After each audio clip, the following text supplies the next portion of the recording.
자신의 택하심의 이유는 복음을 위해서다라고 그렇게 말씀을 합니다.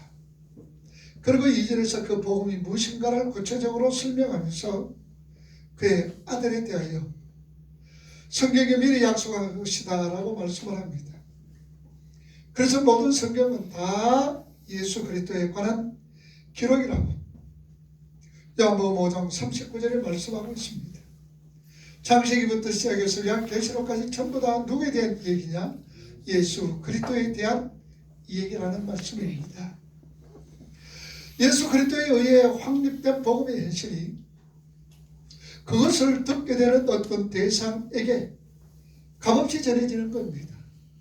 그래서 그 복음을 우리는 뭐라 그러냐? 선물이라 그러죠. 선물.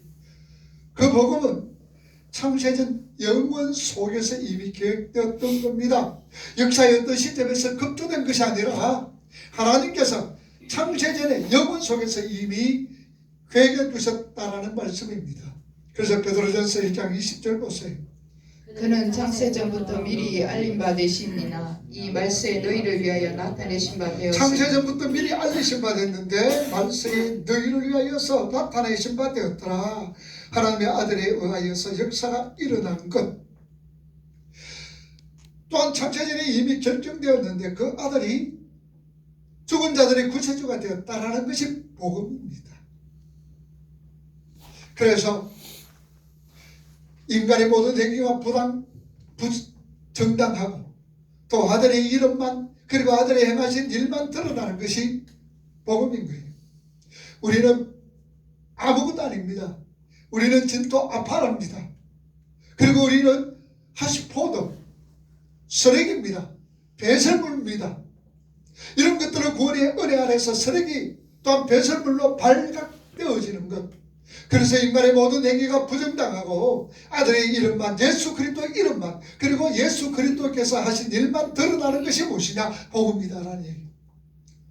굿뉴스, 엔게리오스. 설교는요 아들에 대한 소개와 그 아들이 하신 일에 대한 선포여야 합니다. 그래서 오직 여러분들은 교회 오셨던 그리고 하나님 앞에 예배할 때에 다른 얘기 들으려고 그러지 마세요. 오직 예수 그리스도의 십자가 구속 그 하나님의 사랑과 십자가의 그 은혜를 듣기 위해서 이 자리에 오셔야 되는 거예요. 만약에 웃기 위하여서 위로를 얻기 위해서 평안을 얻기 위해서 그 목적으로 왔다면 여러분 잘못 오신 거예요. 예배의 중심은 하나님입니다. 예배의 대상은 하나님입니다. 우리가 즐겁게 하기 위해서 우리가 즐거움을 얻기 위해서 이 예배에 온다면 여러분 잘못되었다는 사실입니다. 오직 예수 그리스도 십자가 이 얘기를 듣기 위해서 여러분들은 여기에 오셔서 그 하나님의 급하신 사랑을 또 깨닫게 되고 예수 그리스도의 십자가의 은혜를 깊이 깨닫는 시간이 언제냐? 바로 이 시간이다라는 말씀입니다. 그래서 이 설교는 예수 그리스도에 대한 소개와 예수 그리스도께서 하신 일에 대한 선포여야 합니다. 그리고 적용은 살아있어 운동력이 있는 그 말씀에 의해 일어나게 해야 된다는 것이죠. 우리가 성경을 보면요 창세기 2장 4절에서 확연히 달라지는 게 있어요. 그게 뭐냐? 하나님의 이름입니다. 2장 3절까지는요 엘로힘 하나님으로 기록되었습니다. 그러나 2장 4절부터는 무엇이냐? 야훼 여호와 하나님이다. 그렇게 이름이 바뀌어집니다. 그 이름이 반복되면서 땅에 비가 부어지는 얘기, 사람의 창조 얘기가 이어지고 있습니다. 그래서 모세는 출애굽기 6장에서 여호와라는 이름의 의미를 설명하는데 여호와 야훼는 언약을 성취하는 하나님이다라는 뜻입니다. 약속을 성취하시는 약속을 이루시는 하나님이다. 그 야훼인 거예요. 그 언약은 하나님의 은혜와 능력 예수 그리스도의 피로 죽은 자 살려내어 하나님만 찬송케 하는 것이다 그 말이에요. 오늘 저와 여러분들은 죽은 능력에 불과했습니다. 이런 저와 여러분들에게 생기가 들어가니까 비로소 하나님 보시기에 심히 좋았다라는 존재가 탄생되어지는 거예요. 그리고 그 존재에 의해서 모든 것이 다스려지는 새 세상이 열렸습니다. 땅에 충만하라 그랬습니다. 땅을 다스리라고 그랬습니다. 정복하라고 말씀을 하셨습니다. 그래서 그 인간에 대해서, 그 존재에 대해서 새 세상이 열렸습니다. 그게 살아있음이요, 그 생기는 에가서에 보면은 여호와의 기름 부은 자라라고 말씀합니다. 에가서 4장 보세요. 20절 말씀. 우리의 콧김 곧 여호와께서 기름 부으신 자가 그들의 함정을 빠졌으며 우리가 그를 가리키며 전에 이르기를 우리가 그의 그늘 아래서 이방인들 중에 살겠다 하던 자로다. 자, 우리의 콧김 곧 여호와의 기름 부은 자라. 여기 기름 부은 자다라는 원문에 보면은 마시아흐라 되어 있습니다. 이 마시아흐는 우리가 잘 아는 메시아다라는 말씀입니다. 그렇게 땅에 죽은 자에게 메시아가 부어져서 하나님이 기뻐하시는 존재가 탄생을 하고 그 존재로 인하여서 하나님의 왕국이 서는 것이 하나님의 언약의 실체요 교회 탄생입니다. 모세가 쓴 여호와의 전 언약은 하나님이라는 그 단어가 신약에서는 퀴리오스 주인으로 번역이 됩니다. 그 단어는 주 예수 그리스도의 주입니다. 언약의 성취자이시며 주체이신 여호와가 신약에서는 누구로 나타나냐? 예수 그리스도로 드러나게 되어졌다는 얘기죠. 그 예수에 의해서 새로운 언약의 백성이 탄생하게 되는데 그들이 바로 누구냐? 교회, 우리 성도들, 오늘 저와 여러분들이라는 말씀입니다.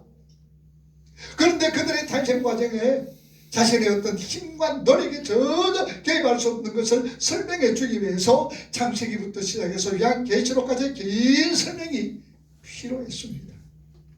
하나님께서는 아담을 창조하실 때에 죽은 흙 그리고 티끌 땅에, 그런데 그 땅에 생기 여호와의 하나님이 들어갔습니다. 생기를 부어넣었더니 루아흐, 생기를 부어넣었더니 그것은 바로 아담과 하나님과 연합된 하늘의 존재가 되었다는 말씀이죠. 흙입니다. 먼지입니다. 티끌입니다. 그런데 그 속에서 성령께서 들어가니까, 성령의 루아흐, 하나님께서 들어가시니까 이미 우리는 하나님과 연합된 하늘의 존재가 되었습니다. 하나님의 은혜로 하늘의 백성이 되는 성도는 하나님의 법을 지켜 영생을 얻어 영원한 약속의 땅을 기업으로 받으면 되는 거예요.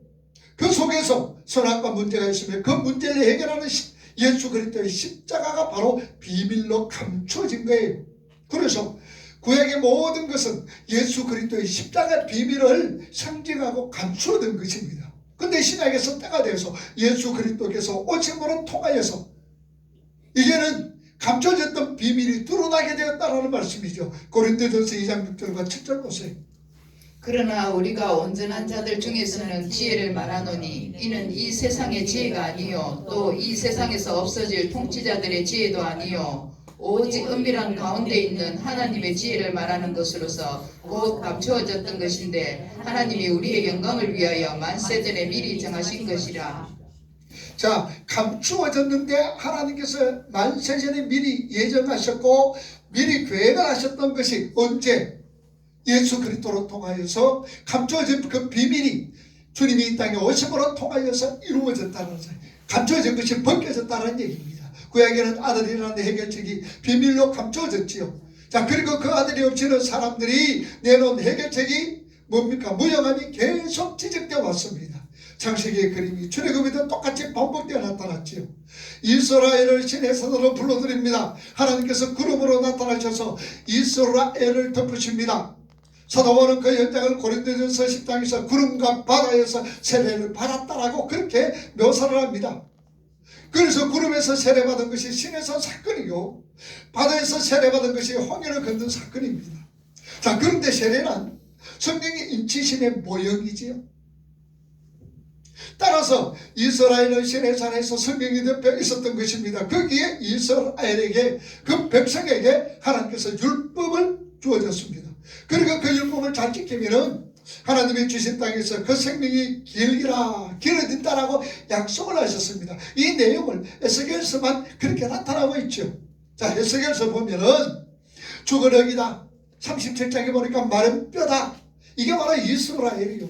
죽은 자, 마른 뼈가 누구냐? 오늘 저와 여러분들의 모습이요. 성경은 38년 된 이스라엘 백성들이 광야 생활 속에서 방황하는 그 모습을 38년 된 베데스다 연못가에 있는 환자로 비유를 했으며 오늘 우리들의 모습을 상징하고 있고 우리 모습을 나타내고 있다는 사실입니다. 그러니 죽은 뼈 마른 뼈는 이스라엘이요 오늘 저와 여러분들 성도의 모습이다라는 사실입니다. 자, 그런데 그들에게 생기가 들어갑니다. 성령이 부어졌습니다. 그리고 생명이 생기고 약속의 땅이 그들에게 주어진 겁니다. 자, 그런데 여기서는 선악과 즉 범이 없어졌습니다. 그 이유는 무엇이냐? 바로 앞장에서 새 언약이 주어집니다. 에스겔 36장 24절에서 28절 보세요. 내가 너희를 여러 나라 가운데서 인도하여 내고 여러 민족 가운데서 모아 데리고 고국 땅에 들어가서 맑은 물을 너희에게 뿌려서 너희로 정결하게 하되 곧 너희 모든 더러운 것에서와 모든 우상 숭배에서 너희를 정결하게 할 것이며 또 새 영을 계속 또 새 영을 너희 속에 두고 새 마음을 너희에게 주되 너희 육신에서 굳은 마음을 제거하고 부드러운 마음을 줄 것이며 또 또 내 내 영을 영을 너희 속에 두어 너희로 내 율례를 행하게 하리니 너희가 내 규례를 지켜 행할지라. 28절 내가 너희 조상에게 준 땅에서 너희가 거주하면서 내 백성이 되고 나는 너희 하나님이 되겠더라. 하나님께서 이스라엘을 깨끗하게 씻어서 더러움을 제거해 주십니다. 그들의 마음을 새 것으로 바꿔주심으로 규례를 지켜 행하는 자로 만들어버리시겠다라는 거지요. 이게 바로 하나님의 새 언약입니다. 따라서 새 언약이란 이스라엘은 하나님의 은혜에 의해서만 생명나무 실과를 먹을 수 있는 존재임을 선포해버리는 겁니다. 새 언약은 누구냐? 바로 우리 하나님의 택한 백성들, 오늘 저와 여러분들은 하나님의 은혜에 의해서만 생명나무 실과를 먹을 수 있는 존재, 너희들은 생명나무를 먹을 수 있는 존재야라고 선포하는 것이 바로 새 언약입니다. 이 모습은 오순절날 마가의 다락방에서 재현이 되었습니다. 죽은 흑은 자들에게 생기가 들어닥칩니다. 불의 혀처럼 바람처럼 들어닥친 겁니다. 그리고 선악과 시험은 그 법이 말씀이 육신이 되어 오신 예수 안에서 완전히 성취되었습니다. 그래서 예수님은 나는 율법을 폐로온 자가 아니라 율법을 완성시키러 왔더라 그 말씀입니다. 말씀이 육신이 되어 우리 가운데 가신 오직 예수 그리스도께서 이 율법을 완전히 성취시켰습니다. 그로 말미암아 그곳에 있던 자들에게 영생이 임하게 되어지는 거예요. 그리고 땅은 바로 그 예수입니다. 교회입니다. 약속의 땅이고 약속의 땅이 하나님의 거처가 되며 에덴과 가나안 하나님 나라인 것입니다. 죽은 땅을 회복시켜 약속의 땅 하나님의 거처로서 합당한 땅으로 만들어내시는 것이 예수 그리스도의 사역인 거예요. 예수님께서는 이 일을 하기 위하여서 죽은 땅을 회복하기 위해서 약속의 땅 하나님의 거처로서 황당한 땅을 만들어 이 합당한 땅으로 만들어내는 것, 이게 바로 예수 그리스도의 구속의 사역입니다. 그래서 주님은 제자들에게 당신에게 처소를 예배하러 간다. 내가 곧 너희를 위하여 처소를 예배하러 간다. 그리고 나서 처소를 예배한 다음에 내가 오겠다라고 말씀을 하십니다. 그래서 업자들은 그렇게 설명을 합니다.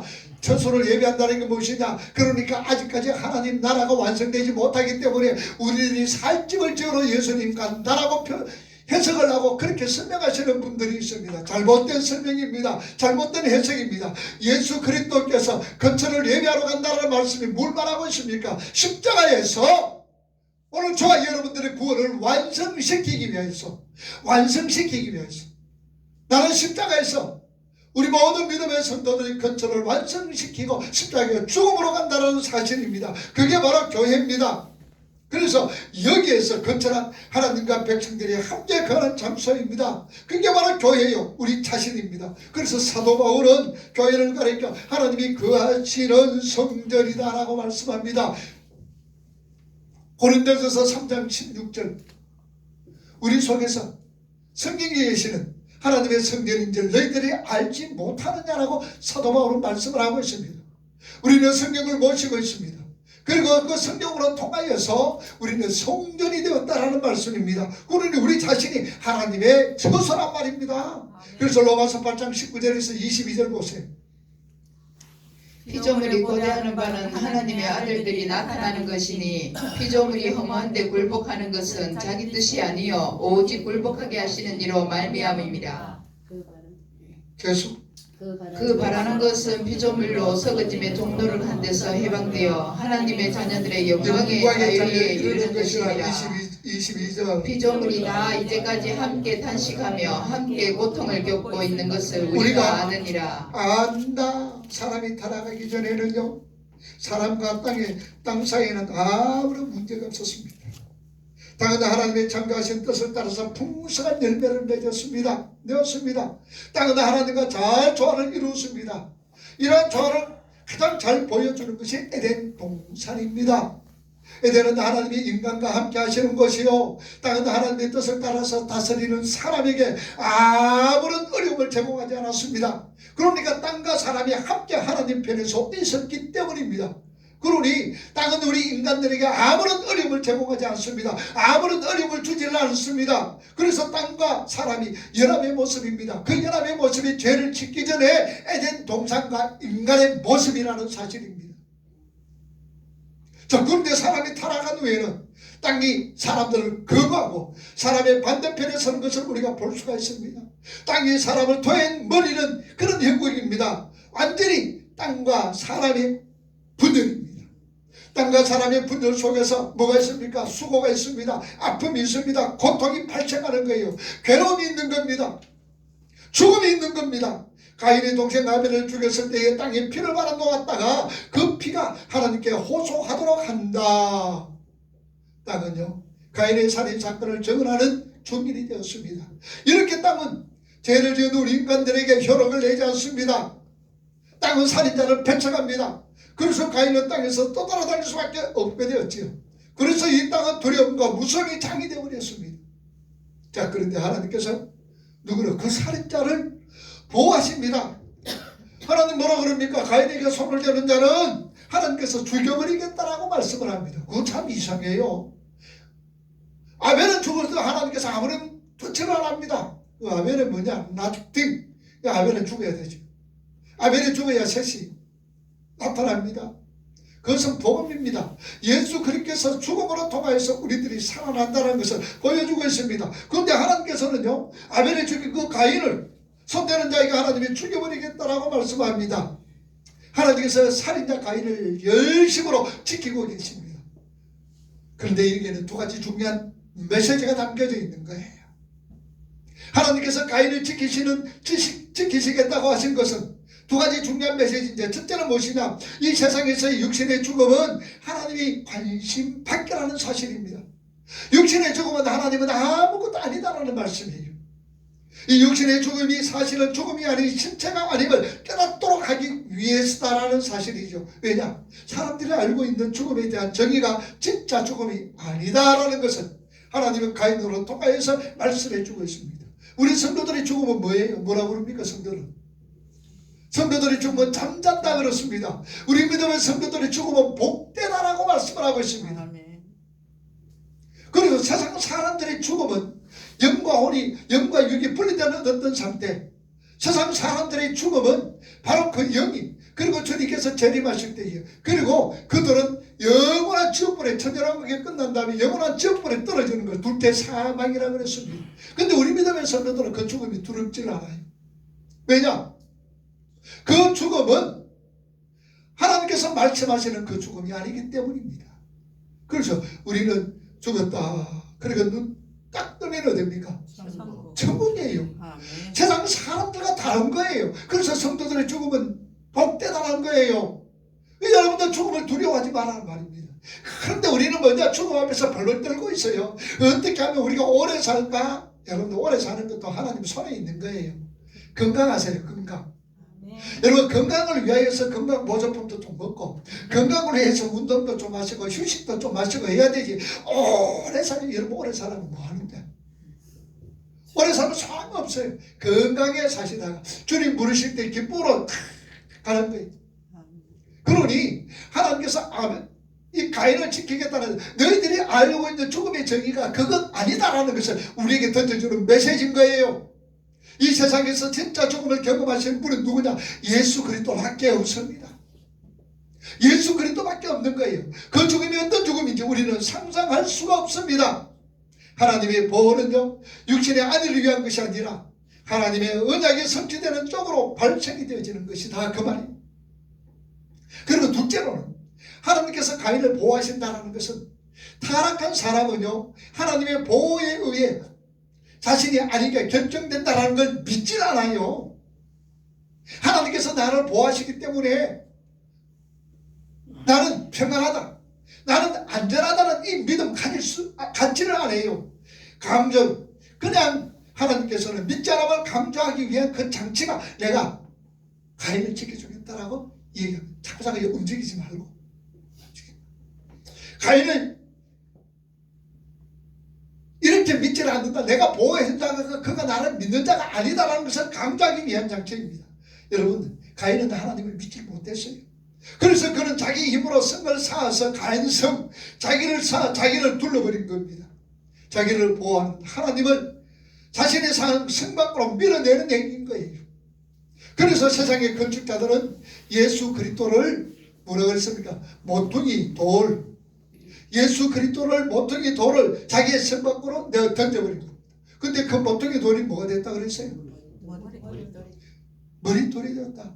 머릿돌이 되었다. 모퉁이 돌이 머릿돌이 되었다라. 아무 쓸모없는 버려진 그 돌이 머릿돌이 되었다라니. 머릿돌이 되다 그러면 뭐라 그랬어요? 머릿돌이 어떤 위치에 있다 그랬어요? 중앙에 구름다리 중앙. 자, 아치형이 이래 쭉 있습니다. 이래 둥그런 아치형이 이랬을 때에 그 제일 중앙에 있는 돌이 머릿돌입니다. 요 머릿돌이 아치를 이렇게 지탱해 주고 있습니다. 건축자들이 아무 쓸모없이 그 버린 돌이 그 건축물을 이렇게 지탱해 주는 아주 귀중한 돌이 되었다라는 얘기죠. 근데 왜 머릿돌을 버렸습니까? 모퉁이 돌을 왜 버렸습니까? 그게 타락한 땅, 하나님을 떠나 죽은 땅, 죽은 여긴 죄인들의 모습인 거예요. 성경의 약속의 땅을 이렇게 묘사합니다. 선악과 시험만 잘 즐겨내면은, 율법을 잘 지키면은 그 땅은 아무런 부족함과 불편함이 없는 풍요의 땅으로 주어지게 될 것이라는 거죠. 그리고 그 땅에서 생명의 풍성함이 깃드는 옥토를 주신 하나님을 찬양해 될 것이라고 말씀을 합니다. 자, 그런데 왜 약속의 땅이 가나안이어야 합니까? 그 이유를 신명기에서 말합니다.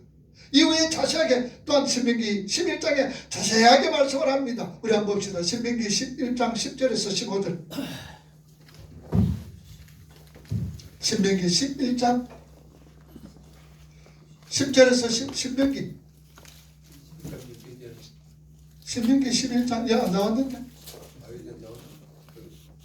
로마서 나와서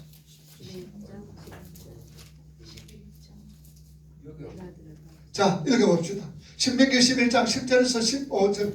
내가 들어서 잡는 땅은 내가 나온 애굽 땅과 같지 아니하니 거기에서는 너희가 파종한 후에 발로 물들이기를 채소가 떼됨과 같이 하였거니와 너희가 건너가서 차지할 땅은 산과 골짜기가 있어서 하늘에서 내리는 비를 흡수하는 땅이요 내 하나님 여호와께서 돌보아 주시는 땅이라. 연초부터 연말까지 내 하나님 여호와의 눈이 항상 그 위에 있느니라. 내가 오늘 너희에게 명하는 내 명령을 너희가 만일 청종하고 너희의 하나님 여호와를 사랑하여 마음을 다하고 뜻을 다하여 섬기면 여호와께서 너희의 땅에 이른 비 늦은 비를 적당한 때에 내리시리니 너희가 곡식과 포도주와 기름을 얻을 것이요 또 가축을 위하여 들에 풀이 나게 하시리니 내가 먹고 배부를 것이라. 아멘. 자, 애굽은요 사람의 노력으로 꾸며진 땅입니다. 노력에 따라서 소산이 결과물로 이게 맺히는 땅입니다. 근데 가나안은요 모든 것이 하늘에 의해 결정되는 땅이에요. 사람의 힘으로 물을 낼 수가 없습니다. 사람의 힘으로 그 물을 가둘 수가 없는 땅입니다. 사람의 노력으로 단 하나도 유지되거나 지속될 수 없는 그런 땅입니다. 그래서 가나안이 약속의 땅이 된 거예요. 애굽은 사람의 노력으로 얼마든지 할 수가 있지만 가나안 땅은 그럴 수가 없습니다. 하나님의 땅, 약속의 땅은요 하나님의 영광, 능력, 은혜를 드러내는 땅입니다. 그래서 하나님께서는요 그 땅은 내 것이다 라고 말씀하시는 거예요. 너희들이 내 것이다라는 이 말은 하나님이 책임져 준다라는 얘기죠. 내 것이다라는 이 말은 내가 없이는 너희들은 아무것도 할 수 없다라는 의미입니다. 그래서 하나님께서는 이슬을 내려주셨습니다. 하나님께서는 이슬로 통해서 그 가나안 땅에 농사 짓도록 하셨다라는 거죠. 그렇게 햇빛을 주시는 거예요. 필요의 적절에 따라서. 레위기 25장 23절 한번 보세요. 레위기 25장 23절 8번. 토지를 영구히 팔지 말것은 토지는 다 내 것임이니라. 너희는 그 유민이요 동거하는 자로서 나와 함께 있느니라. 자, 하나님께서 토지는 누구의 것이라? 하나님은 땅을 내 것이라고 말씀합니다. 찔레와 형극이 땅이 아름다운 밭이 되고 화평과 평안의 땅이 되는 것은 성령의 부으심에서 비롯되어지는 겁니다. 오늘 여기서 보면 찔레와 또 형극의 땅은 뭘 의미하고 있습니까? 오늘 우리 자신들을 의미하고 있습니다. 찔레와 형극의 땅은 아름다운 밭이 되었더라. 찔레와 형극의 땅은 화평과 평안의 땅이 되었더라. 누구로 통하여서 성령께서 부으심으로 비롯되어졌다. 우리 믿음의 성도들이 성령과 함께할 때에 그 땅이 찔레와 형극의 땅이지만 아름다운 밭이 되고 화평과 평안의 땅이 되었더라. 누구로 통하여서 성령 하나님이 나와 함께하심으로 통하여서 내가 성전이 되어짐으로 통하여서 우리는 평안과 화평의 땅이 되었더라. 화평의 사람이 되었다라는 얘기입니다. 사람의 노력과 참으로 땀이 깃들여 좋은 땅이 되는 것이 아니라 바로 성령께서 예수 그리스도께서 이 마음으로 통하여서 그래서 사람의 땀과 노력이 깃들여 좋은 땅이 된 것이 아니라 그게 씨뿌린 자의 비유가 전해주는 메시지입니다. 바로 그 현실을 예수님께서 설명해 주셨습니다. 예수님은 마태복음 13장에 4가지 밭을 얘기합니다. 길가밭을 얘기합니다. 그 다음에 돌밭을 얘기합니다. 가시밭을 얘기합니다. 옥토를 얘기합니다. 이 말씀 속에서 길가밭, 돌밭, 가시밭, 옥토밭은 너희들이 이렇게 옥토밭이 되어라는 말씀이 아닙니다. 우리 사람들의 심령 속에서 어떤 사람은 길가밭이요, 어떤 사람은 돌밭이요, 어떤 사람은 가시밭이요, 어떤 사람은 옥토의 밭이라고 말합니다. 그러나 중요한 것이 무엇이냐? 우리 하나님의 백성들, 하나님의 택한 백성들은 하나님께서 여러분들의 밭을 결국은 옥토로 만들어 내시겠다라는 하나님의 열심이요 하나님의 의지라는 사실입니다. 이것이 밭이 어떻게 우리 마음대로 돌밭이 되었다가 어떻게 옥토가 될 수가 있느냐? 여러분, 밭은 우리는 마음의 밭이라고 그랬습니다. 이 밭을 누가 가는 거예요? 농부가 가는 거죠. 그 농부가 누구예요? 하나님이십니다. 그러니 여러분들이 내가 돌밭이 되고 길밭이 되었으니까 이 내가 옥토가 돼야 되겠다. 내 힘으로, 내 노력으로, 내 어떤 지식으로 하겠다. 참말의 말씀입니다. 여러분 정신 똑바로 차리셔야 돼요. 여러분들의 밭은 누가 옥토로 만드는 거예요? 하나님이 만드는 거예요. 오늘 길밭인 우리 믿음의 성도들이 하나님의 옥토로 만드는 거예요. 가시밭인 우리 믿음의 성도들의 밭을 하나님께서 옥토로 만드신다는 말입니다. 거기서 많은 결실을 하게 하나님께서 이끌어 주시는 거예요. 이게 바로 예수님께서 설명하시는 4가지 밭인 겁니다. 예수님께서 십자가를 통과하시고 부활하셨으며 성전하신 다음에 성령의 모습으로 다시 오시겠다라고 말씀하시며 다른 보혜사를 내가 너희에게 보내어주겠다. 보혜사 파라크레토스 곁에서 도와주시는 분으로 어디로 내려오셨다? 당신의 백성 교회로 오시겠다라는 말씀입니다. 그때 그 백성들은 계명을 지키는 자가 된 것입니다. 성령께서 내 마음속에 주관하고 있으니 그때는 우리 말씀에 순종하면서 말씀을 지키는 자가 되는 거예요. 하나님의 은혜로 선악과 시험에 성취되어 버린 겁니다. 그리고 그들 안에 오늘 우리 믿음의 성도들 안에 예수님께 하나님께서 가시고 그로 말미암아 그들에게 영생이 주어진다는 말씀입니다. 그러나 구원의 현실을 사도 바울은 이렇게 말씀합니다. 에베소 2장 18절에서 22절 말씀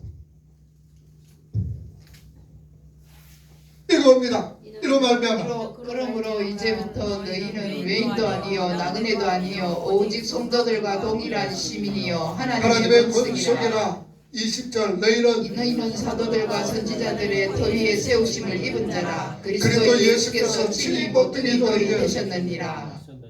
21절 그의 그 안에서 안에서 건물마다 서로 연결하여 주 안에서 성전이 되어 가고 22절 너희도 성령 안에서 하나님이 거하실 초소가 되기 위하여 그리스도 예수 안에서 함께 지어져 가느니라. 함께 지어져 간다. 이렇게 우리가 하나님과 함께 화평 속에서 가게 되는 거예요. 거하게 될 약속의 땅, 하나님과 함께 화평 속에 거하게 될 땅이 바로 가나안, 바로 우리 자신들을 의미하고 있습니다. 그래서 주님은 하나님 나라가 바로 너희 안에 있다라고 말씀하고 있어요. 천국은 여기 있다 저기 있다가 아니라 너희 마음속에 있느니라. 저기 있는 것 아니에요.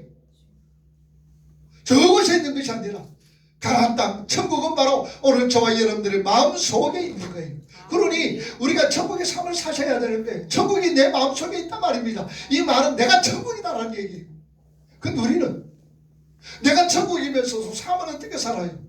지옥처럼 살고 있단 말입니다. 어떤 환경을 바라보면서 울고 어떤 환경을 바라보면서 자기 자신을 갖다 그러고, 이거는 지옥의 삶이에요. 여러분들, 천국의 삶은 어떻습니까? 항상 많은 삶, 기뻐하는 삶, 항상 범사에 많은 삶, 감사하는 삶이 천국의 삶인 거예요. 우리가 기뻐할 조건들이 뭐가 있습니까? 우리가 범사에 감사할 조건이 어디에 있느냐 그 말입니다. 그런데 누구 때문에?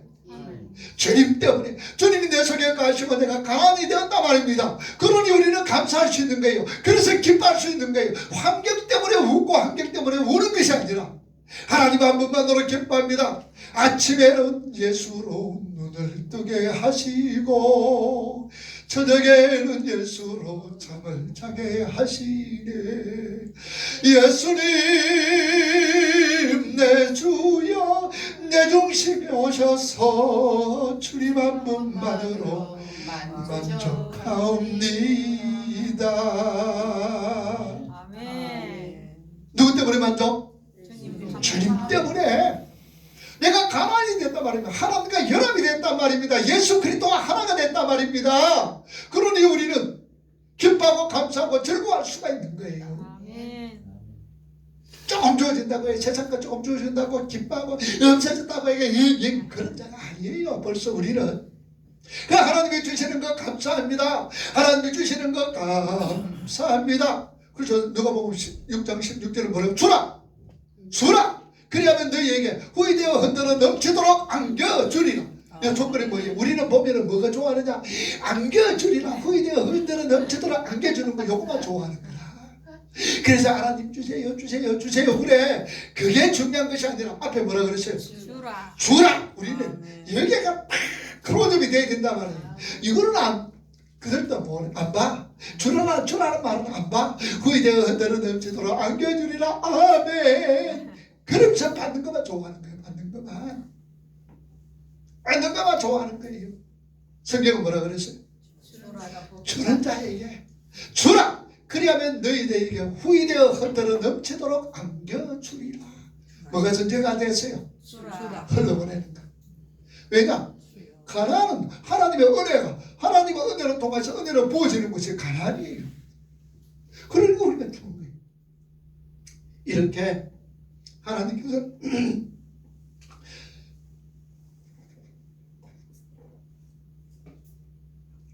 주덕의 연합은 하나님 편의 열심과 쏟아부어지는 은혜에 의해서만 가능하다는 사실입니다. 그래서 요한계시록 21장 1절과 2절 보세요. 또 내가 새하늘과 새 땅을 보니 처음 하늘과 처음 땅이 없어졌고 바다도 다시 있지 않더라. 또 내가 보매 거룩한 성 새 예루살렘이 하나님께로부터 하늘에서 내려오니 그 준비한 것이 신부가 남편을 위하여 단정한 것 같더라. 신부가 뭐예요? 남편을 위하여서. 그럼 여러분들 가만히 보세요. 새하늘과 새 땅이 어떤 다른 공간이 아니라 신부가 누구예요? 교회. 오늘 저와 여러분들 신부가 남편을 위하여 단장한 것 같더라. 그게 뭡니까? 그게 뭐예요? 새하늘과 새 땅이다 그 말이고. 한번 보세요. 1절 보세요. 자 2절. 또 내가 보면 거룩한 성 새 예루살렘이 하나님께로부터 하늘에서 내려오니. 새 예루살렘 거룩한 성 그 준비한 것이 신부가 남편을 위하여 단장한 것 같더라. 거룩한 성 새 예루살렘이 누구예요? 우리 자신들이란 말입니다. 우리가 신부잖아요. 신부. 그러니까 어린 양의 신부인 새하늘과 새 땅은 나 자신을 가리키는 거예요. 죽은 흙이든 나에게 성령이 임하셔서 하나님이 거하시는, 다시 말하면 하나님과 하나 되어 하나님의 모든 풍요를 함께 누리는 하나님의 백성의 현실을 말씀을 하고 있습니다. 그래서 성경은요 역사 전체를 거룩한 성이 회복되고 완성된 것으로 규정해버립니다. 예루살렘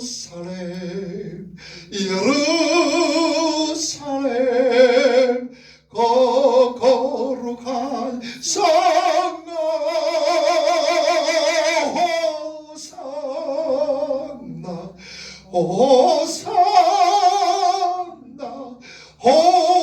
호산나 부르자. 예루살렘 새하늘과 새 땅이 누구라고? 우리 자신들인 거예요. 다니엘서 9장 24절 보세요. 내 백성과 내 거룩한 성을 위하여 이른 이래를 기한으로 정하였나니 허물이 그치 죄가 끝나며 죄악이 용서되며 영원한 의가 늘어나며 환상과 예언이 응하며 또 지극히 거룩한 이가 기름 부음을 받으리라. 아멘. 거룩한 성을 위하여서 이 역사가 71일의 기한이 정해졌다라고 얘기한 것입니다. 71회 속에서 69일은 지났습니다. 이제 마지막 한 일회가 남았어요. 한 일회가 남았는데 아직까지 한 일회 스타트는 아직까지 덜 되고 있는 거예요. 그 한 일을 우리가 잘 봐야 되는 거예요. 하나님의 아들들이 하나님의 저서 약속의 땅 거룩한 성 예루살렘 새하늘과 새 땅으로 완성되면 역사가 종결된다 그 말이에요. 우리 믿음의 성도들이 다 하나님의 백성으로 주님 앞으로 돌아오게 될 때에 택한 하나님의 백성들이 창세전에 택한 하나님의 백성들이 복음을 듣고 주께로 다 돌아올 때에 그때 언제냐 역사가 종결되어지는 거예요. 그때 주님이 마시는 거예요. 재림하신단 말입니다. 하나님의 나라는 하나님의 은혜로만 운영되어져야 하는데 사람이 그게 뭐가 힘을 보태겠다고 나서는 것 하나님이 사람과 함께 가을 수 없는 땅이 되었다는 사실입니다. 그래서 하나님께서는 약속의 땅에서 인간을 분리시켜버리는 겁니다. 사람은 그냥 죽어넣기에 불과한 것이고 하나님의 생기가 불어넣어져 완성이 되는 것이 하나님의 약속의 땅이기에 이곳에 적합하지 않는 자 안식일에도 자신의 유익을 위해서 자신의 세상적인 힘을 추구하기 위해서 일하는 인본주의, 율법주의, 약속의 땅에서 하나님을 쫓아버리시는 거예요. 결국은 주님은 뭐라고 그럽니까? 나더러 주의 주의 하는 자마다 못 간다? 천국에도 못 간다. 주의 이름으로 선지자 노릇하고 주의 이름으로 귀신 쫓아내고 주의 이름으로 건능대행하고 주의 이름으로 이것도 저것도 했는데 주님 뭐라 그럽니까? 불법을 행하는 자들아 내게서 떠나가라. 왜 그들은 이런 말을 들을 수 있습니까? 왜 그런 말을 들어야 합니까? 열심으로 주의 일을 하는 것 같은데 열심으로 주의 이름을 부르는데 열심으로 주의 이름으로 귀신도 쫓아내는데 능력을 행하는데 이 불법을 행하는 자들은 왜 그러느냐? 왜 그랬어요? 그들의 신앙은 신앙생활이 아니라 종교행위를 하고 있습니다.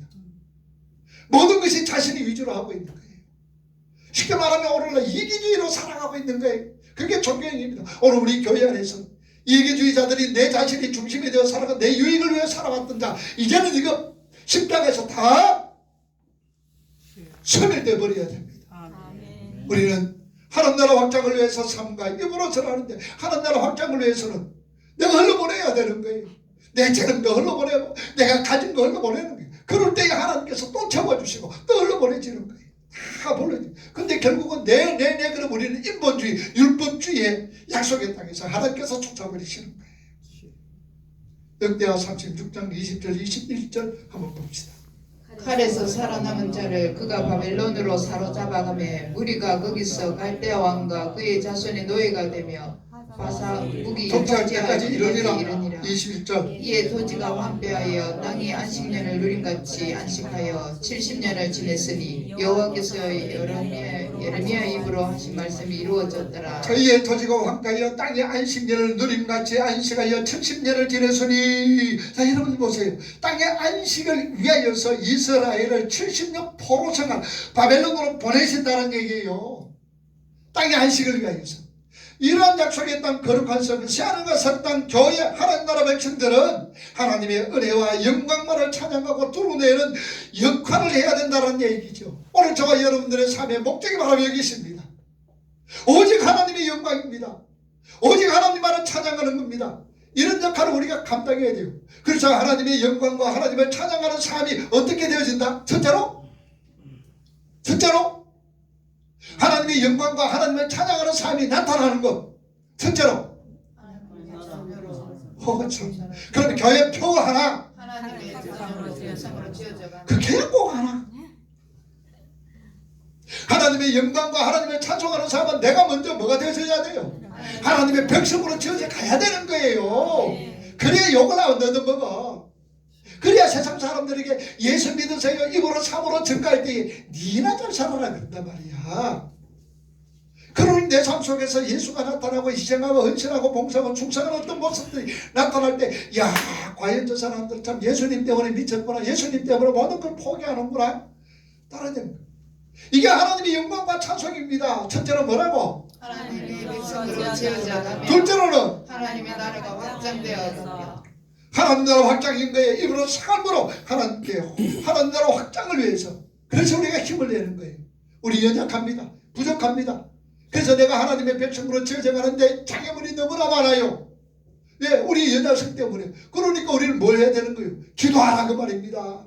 그래서 쉬지 말고 기도하라는 얘기예요. 그래서 우리가 힘을 냅시다. 우리가 진짜 가난한 거예요. 내가 진짜 새하늘 새 땅과 새하늘과 새 땅이요 새 예루살렘. 그래서 이를 위해서 우리가 노력하고 힘을 쓰고 예를 쓸 때에 성령께서 우리를 도와주시고 이끌어 가시는 거예요. 그래서 하나님의 열심은 100%요. 우리의 열심도 100%다라는 사실을 기억하시면서 다 꾸준하게 내가 하나님의 백성으로 지어져가는데 힘을 다하고 정성을 다하고 예배에 참석하며 말씀 읽는데 말씀을 듣는데 또 말씀을 지키는데 힘을 쓰는 오늘 저와 여러분 되기를 주님의 이름으로 축복을 합니다. 아멘. 기도합시다.